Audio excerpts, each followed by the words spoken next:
National FM is sponsored by 321music.co.uk. Tell us a little bit about the single and what's behind that.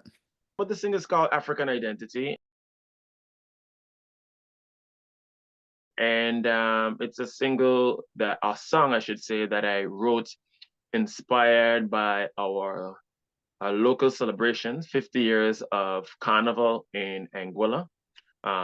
Carnival celebrations it's a celebration that stems from the emancipation from slavery. And this year celebrates the 50th year of our celebration from emancipation from slavery, the Carnival celebrations. And usually this time of the year, I'm traveling, whether it be on tour in the US or some of my other travels.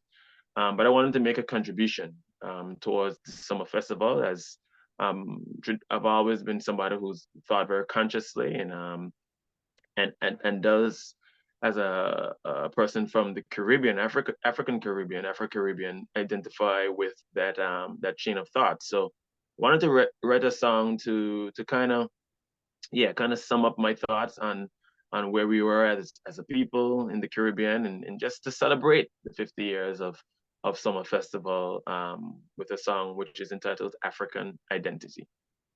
Tell us what it was like growing up in Anguilla. Growing up in Anguilla, I mean, is a kind of a typical Caribbean country in the sense of that people love music, people love sports, people love the beaches, and yeah, it's very much centered around community and culture. So I had and family as well. So I had a very strong upbringing in terms of sports, music. My background per se is one where my dad is an artist as well, and he was, of course, the most famous artist on the island and one of the most famous artists in the Caribbean. Um, so I grew up around music my entire life, but as well as I grew up around sports. Grew up in a time and an age where the West Indies cricket team was, I mean, at its height of its power. The early 70s I wasn't born, but the 80s and early 90s I was around to see the likes of whether it be the Vivian Richards, the Brian Lara, Curtly Ambrose, and likes of those, Rich Richardson, idolize those people. So sports, music was always around, and I was drawn to both of them, and I was blessed to be able to have the talent to be able to excel in sports at the age of 18, playing cricket professionally, and then international at 20. So that kind of summarized my upbringing: sports, music. My time on the island, traveled a lot for both of for sports, and really had a good time with just everybody in my community as well as my family. Yeah, not everyone will know that you played for the West Indies.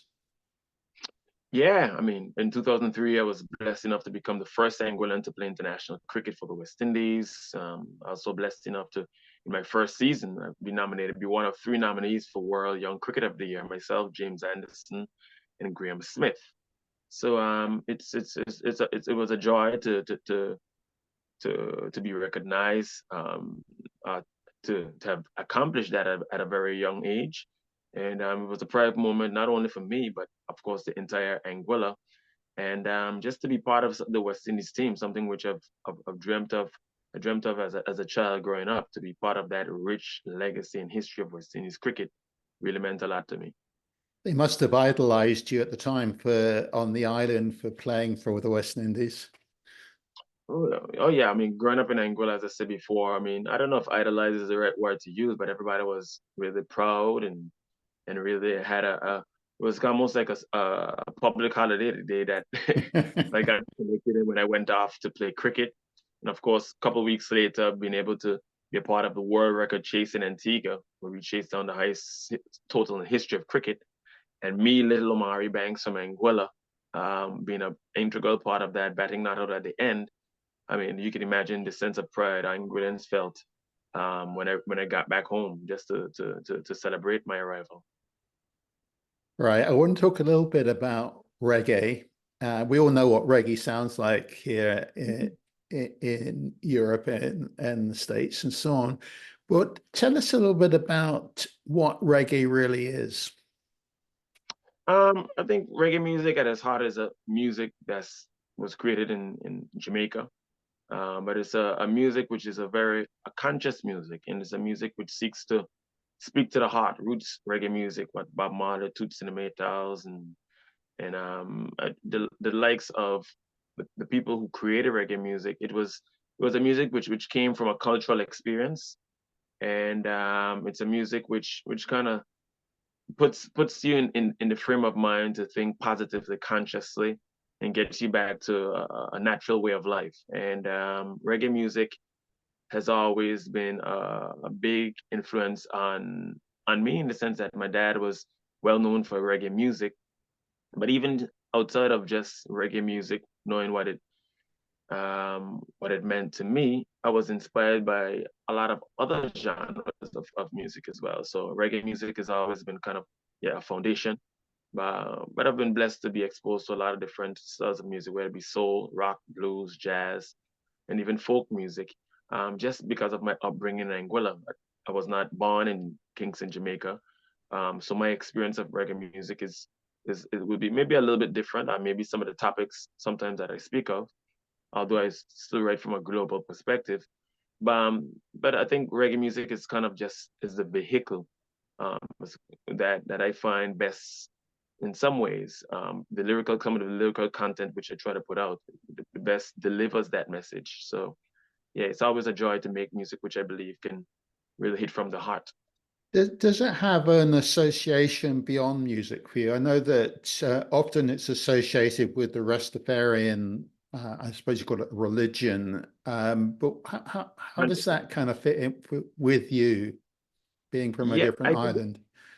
yeah, it actually does. It does have a, I don't know if religious is the right word. I mean, I think a way of life will be a better description for what Rastafarianism is. And for me, I think the whole Rastafarian or Rasta culture comes from us as Caribbean people finding our roots as who we were after slavery. And I think African identity, whether it's reggae music or African identity is a soca or an Afrobeat song, but it's just a consciousness. And I think that's what reggae music has always stemmed to do when I mentioned earlier about the cultural element, just us as Caribbean people getting back to our roots and understanding where we came from. Just the fact that I think we lost so much in that period of time during slavery. I think what reggae music really did is kind of tie things back and bring back that element of a bit of what we had lost. So I think yes, reggae music definitely does that, and even for me, whose range of genres which I subscribe to when I'm creating my music, reggae music definitely is one of a vehicle which I use to deliver that message. Obviously, you're from African descent. Is there a yearning to go back to Africa? Well, I've been to Africa during my cricketing days, and I didn't really venture to a lot of like maybe the more rural parts of Africa, which I would love to at some point in time. Um, but yeah, I mean, I think African culture and just to know more about um, my ancestors and the cultural, the norm, and even just from a spiritual side. You know, what I mean, I think there's a strong spiritual connection between the people of the Caribbean in the diaspora and the people of in Africa. And I think yeah, I think it's important that you go back and because some of the questions that you have within yourself, which is naturally things to wonder.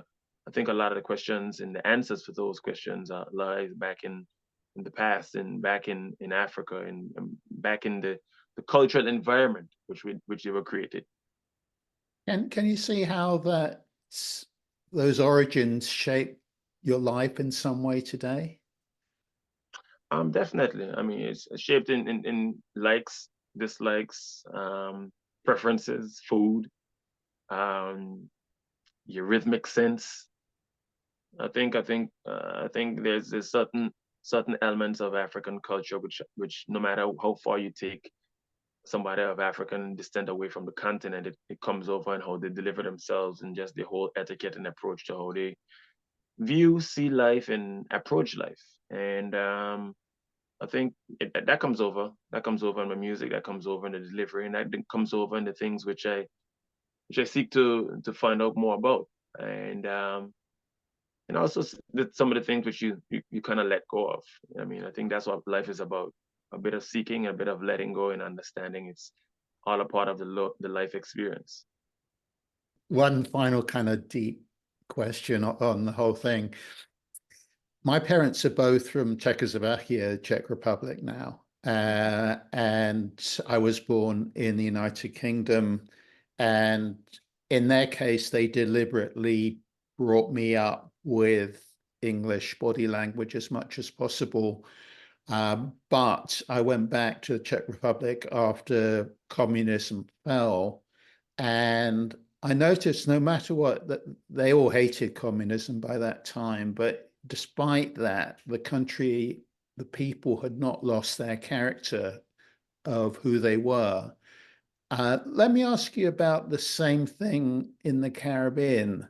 Obviously, you had all the peoples there had slavery imposed on them. Uh, have people been able to maintain their character despite everything, know who they are? It seems to me that people in your part of the world are very individualistic and kind of have a sense of who they are and where they come from. Would that be true? I think in some cases, yes, and in some cases, I mean, I think over a period of time, if the stories are not told, you lose a bit of yourself. And I think especially in today's day and age with social media and quote unquote, as they say, globalization, we can lose a sense of identity. And I think a big part of what makes us human is everybody having a sense of their own identity, and then we respect other people's identity. And so I think there is a case to be made that I think we've lost, not everywhere, but in some parts of the Caribbean, we're losing a bit of who we are. But there are a lot of movements, especially as well, especially in certain parts, and that's what I think reggae music, traditional reggae music, has always spoken to that, to awaken the consciousness of the people and let them not forget that who they are. And I think that always comes out when you have the different cultural elements, when and music plays such a big role in that. And hence why I definitely wanted to make my contribution, because I can go about and complain about what I think should be different and us losing ourselves, and how, whether it be tourism or different um, necessary things which are important to the economies of the countries exist. It's also important to understand that how the cultural element and the social element fits into all of that. And that's why we've all got a role to play. And my part of my role as an artist, even as a past sportsman, is to keep bringing forward that cultural element. I think when you bring forward that cultural element, it kind of reminds people of who they are, and where we were before, and where we need to go in future, and what we should hold on to, what we could leave in the past, and what we can move forward with. I think that's an important part of life. Yeah, is to know your past and don't get stuck in it, but also understand that not to make the mistakes of yesterday. And I think that's the best way to go about it, to have a better future. Right. Actually, we'll end on a bright note. What does the future hold for you? What are your plans? More music, more touring, more shows, and hopefully bigger collaborations, and just taking my music to a wider and more global market.